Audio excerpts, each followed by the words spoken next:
Eh bien, il y a 35 ans, sur ce site qui était une friche industrielle, hein, où pendant plus d'un siècle a été exploitée la potasse, étaient remontés les tout premiers bâtiments sauvegardés par le fondateur de l'Écomusée d'Alsace, Marc Grotewohl, et son équipe de bénévoles. Et c'est le commencement de cette histoire qui perdure encore aujourd'hui et qui nous permet d'honorer non seulement ce travail, mais cette belle longévité. Et comparable, qui nous a permis de nous comparer à principal, évidemment, c'est l'ouverture au public, hein, qui a été le top départ de cette merveilleuse institution qui aujourd'hui encore porte haut les valeurs et un certain nombre de représentations extrêmement fortes de l'Alsace et de l'ensemble du territoire alsacien, je le précise. Et puis bien entendu, il y a également eu des périodes un petit peu moins fastes, hein, avec des projets qui ont avorté. Il y a eu également des tensions importantes, hein, mais dont nous sommes toujours sortis la tête haute. Oui. Aujourd'hui, nous sommes sur une tendance à 200 000 visiteurs. L'objectif est de renouer progressivement avec ce nombre, avec cette fréquentation. Le roi, nouveau directeur, heureux d'avoir été recruté à l'Écomusée d'Alsace. Mon histoire n'est pas très importante, en tout cas aujourd'hui elle se termine plutôt bien et elle commence de nouveau bien à un autre endroit qui s'appelle l'Écomusée d'Alsace. L'Écomusée appartient à l'Alsace. Nous avons des maisons ici du nord, du sud d'Alsace, du Bas-Rhin et du Haut-Rhin. Il y a une collectivité européenne qui va se construire. Aujourd'hui, on en est un symbole, ne serait-ce que par le bâtiment ou par la culture, que ce soit matériel ou immatériel, mais y compris la nature avec tout un biosystème autour et un écosystème qui aujourd'hui rassemble 4900 animaux. Donc il n'y a pas grand-chose à faire à part le faire savoir. Et on vous remercie de nous poser la question. Visiteur. Nous ne savions pas si c'était une personne ou une famille. C'est une famille. Messieurs, dames, comment avez-vous connu l'Écomusée ? Alors moi je suis alsacien, j'ai la chance d'avoir rencontré une Marnaise. L'Écomusée je le connais depuis qu'il est créé, mais je n'avais pas eu l'occasion de le visiter. Et je me suis dit, je vais faire découvrir ça à ma nouvelle femme, et puis je vais faire découvrir leurs origines à mes enfants. Et donc voilà, il y a 35 heures, on ne savait pas encore qu'on venait. Ce sera la première fois. Monsieur connaissait l'Écomusée ? J'ai eu la chance d'y aller il y a très longtemps, il y a une vingtaine. Vous ne connaissiez pas l'Écomusée ? Du tout. C'est grâce à votre nouveau mari que vous avez découvert l'Écomusée. Absolument. Bon. C'est très alsacien. Vous connaissez un petit peu l'histoire alsacienne ? Ça fait 3 ans que je suis là, donc bon, j'en apprends un peu tous les jours. Et tu avais déjà étudié l'histoire alsacienne ? Un peu, mais pas beaucoup. Ça, c'est ta sœur ? Oui. Comment elle s'appelle ? Je m'appelle Manon, j'ai 16 ans, voilà. Est-ce qu'à l'école vous étudiez l'histoire alsacienne ? Pas suffisamment. Vous faites l'histoire française Voilà, en général. c'est ça. On étudie en globalité la France de l'intérieur plus qu'ici. Qu'est-ce qui va vous intéresser spécialement aujourd'hui ? Vous êtes venu avec une idée en tête, qu'est-ce que vous voulez voir ? J'aimerais bien voir un peu parce que j'aime bien faire des bonds dans le passé. Et là, ça fait du bien de voir une sorte d'Alsace pure, quoi. Les animaux vous intéressent également ? Non, c'est plus l'histoire en elle-même que j'ai envie de connaître.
Ce sont les bœufs ici qui sont à l'ouvrage.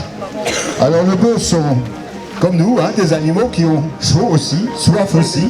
Ils attendent déjà depuis un petit moment. Eux n'ont pas eu la chance. Il s'est arrêté comme il se doit au stand de Schnaps. Habitué à ce que son propriétaire s'arrête tous les jours pour boire un coup, le cheval s'est arrêté, a pris le fouet, a tapé, s'est fâché, rien à faire. Il y a aussi le conducteur, notre bouvier de service, référent national en matière de conduite et de dressage de bœufs, Philippe Coulmin. Alors, les scies sont multiples, divers et variés. Il en est dans les ateliers. Il y a biche. Et puis la scie à deux bonhommes, la grande scie, le passe-partout. Denture américaine, denture. Tourne à droite. Alors si vous voulez bien me laisser le passage. François,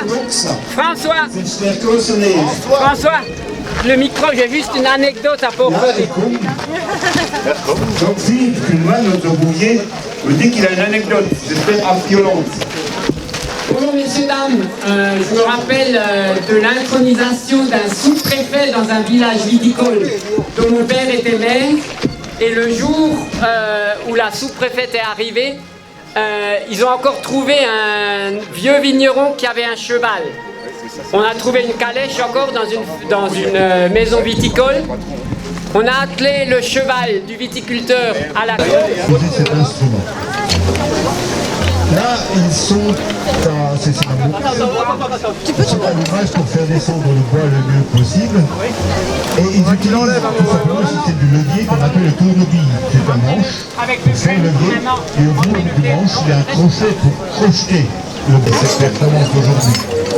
Il en va de même de durer longtemps dans les endroits comme la Haute-Saône, où ils produisaient notamment le travers que je peux faire au chalet, etc.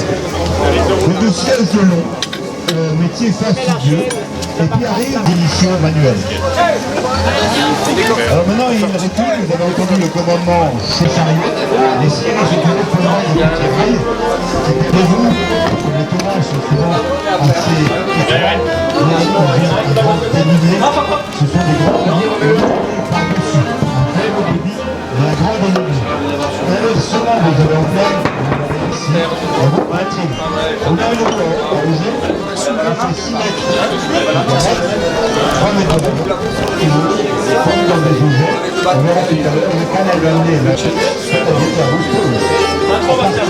C'est à nous de récupérer cette force circulaire, de la transmettre jusqu'à la scie,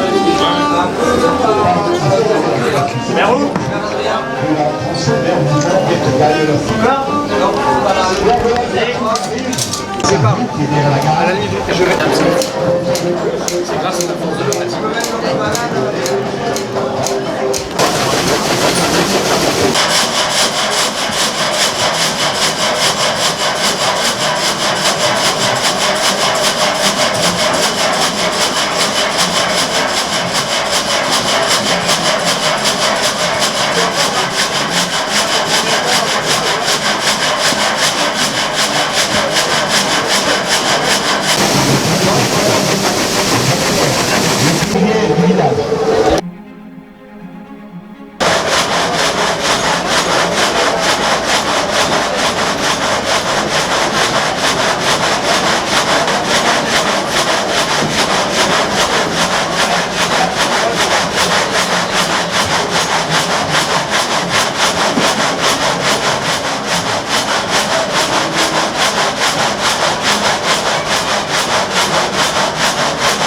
au service des Alsaciens et des politiques culturelles et patrimoniales de son territoire. Au plan économique, l'entreprise est parfaitement saine, puisqu'elle autofinance son fonctionnement à un niveau se situant entre 80 et 85%. C'est considérable, et je dirais même remarquable quand on sait que les musées nationaux arrivent à peine, pour les meilleurs d'entre eux, à atteindre 50% d'autofinancement. Certes, les dotations publiques tendent à baisser, et depuis la fin des années folles, pour faire face aux évolutions, nous avons mis en place diverses stratégies afin de développer nos ressources propres. Notre modèle économique est Musée de France. Nous avons ce label. L'écomusée d'Alsace réunit 87 bâtiments alsaciens sauvés de la destruction. Ces bâtiments proviennent de plusieurs dizaines de communes alsaciennes où ils ont été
Ce sont les bœufs ici qui sont à l'ouvrage.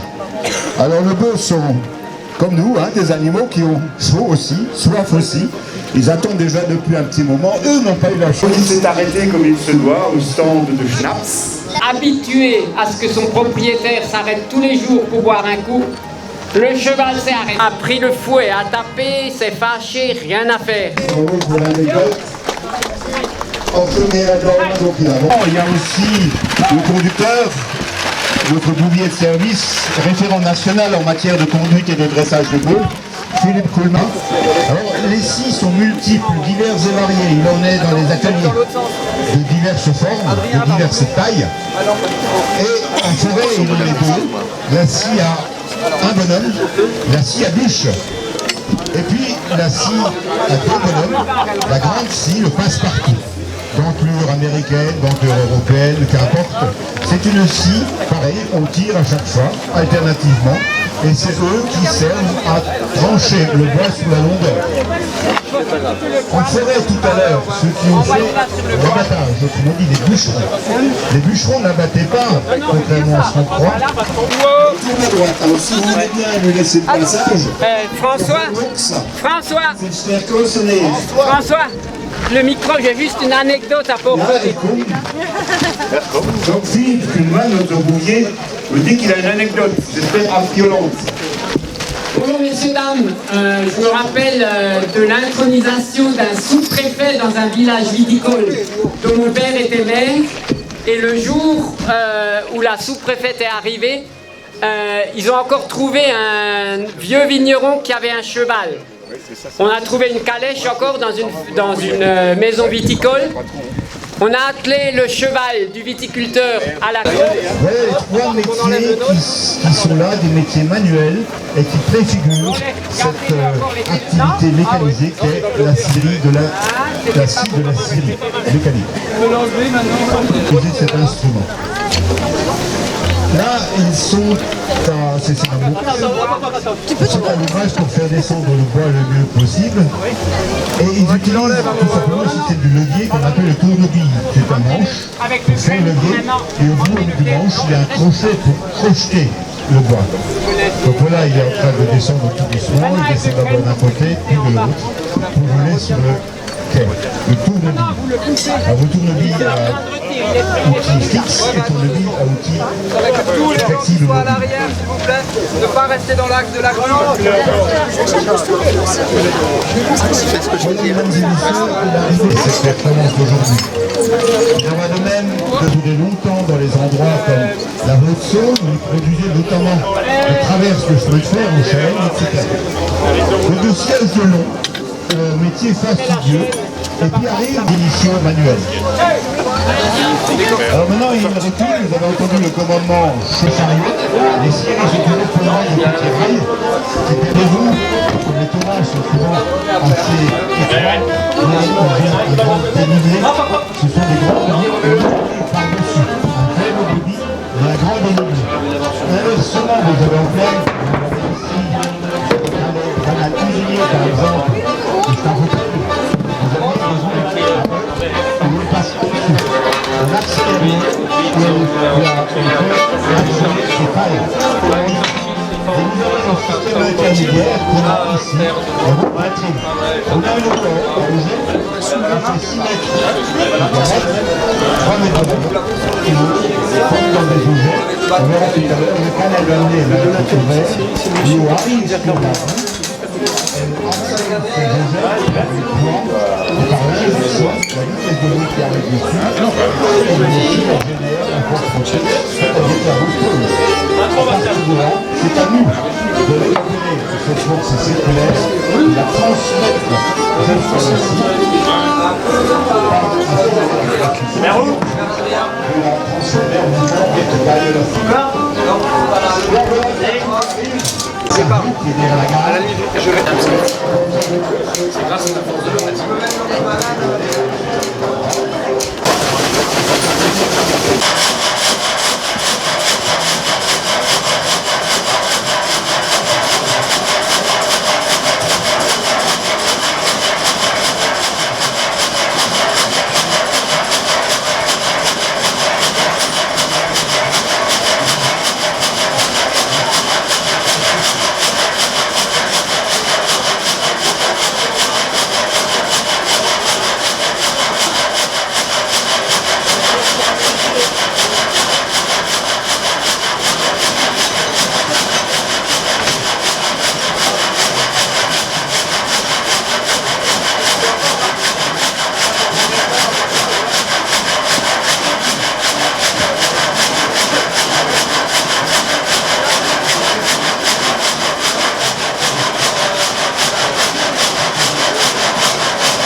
au service des Alsaciens et des politiques culturelles et patrimoniales de son territoire.